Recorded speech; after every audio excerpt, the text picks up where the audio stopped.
In this video, I'm going to give you the top 10 Easter eggs of the 720S. First is the lock button on the outside of the car that you just tap, locks the car, and you don't ever have to take your keys.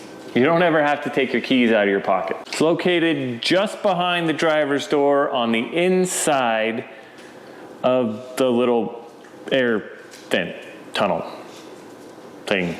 The next one a lot of people know about, but I mention it in almost every video because it's one of my favorite things in the McLaren, is the button that will flip the gauges down and back up no matter which driving mode you're in.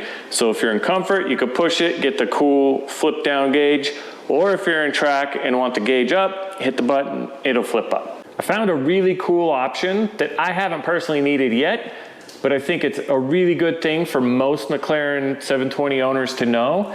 And that's if your brakes are really hot, like if you track the car, there's no park on the McLaren. What it does when you turn the car off is it puts it in neutral and applies the park brake. But if your brakes are hot, you don't want that park brake to engage because it'll ruin it. If you push the parking brake button and hold it for 3 seconds and then turn the car off, it will only go into neutral and it won't apply that park brake, and you won't have to deal with the repercussions of that later. There's a lot of supercars that if you pull both shift paddles, it puts the car in neutral. That comes in handy when people want you to rev the car, but the McLaren doesn't do that. The shift levers on the McLaren are actually really cool because you can upshift and downshift from both paddles. There's no way to pull them both to get into neutral. I did find out though, if you pull and hold the downshift lever for 3 seconds, it'll put the car in neutral, and then you just pull the shift paddle and it puts it back in the gear you're in. A really weird thing the 720 does is if you are not moving and you want the rear wing to go down, it won't work. It tells you it's not possible. So you can push and hold that arrow button for 10 seconds and the wing will go down. The car does not like it though. I would not recommend it, but it will go down. And the reasoning behind it is the hydraulics that work with that somehow need the car to be moving. They explained it to me. I forgot what part of the hydraulic system is shared with that, but it wants the car to be moving so that the hydraulic system can function. So you can't get it down, I wouldn't recommend it. So when I first bought this car, I was told they're not able to turn traction control all the way off. You can't. It's a little confusing. So you can push the button once and it puts it like in a dynamic mode, so it lets you slide a little further out. But if you push and hold it, the information screen will show you a confirmation telling you to confirm you want to turn it off. The way you confirm it though is push the button again. When you push that, you're confirming that you want traction control to turn off, and then it will disengage fully, and the actual traction control button, the ESC button, will light up to let you know there's no assistance whatsoever. The display on the left actually lets you scroll between a few different options.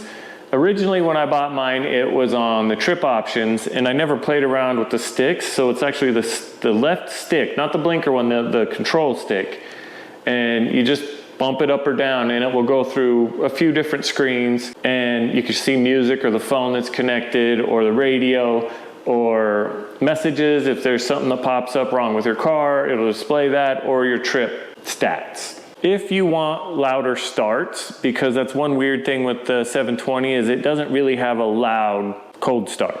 If you want it to be louder, you don't just get in, put your foot on the brake and start the car. You power the car up, hit the active button, and then turn the dials to track.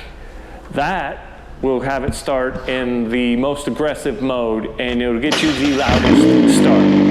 Sometimes it even will just like start with a pop. So it's a really fun mode and gives you more of that cold start sound.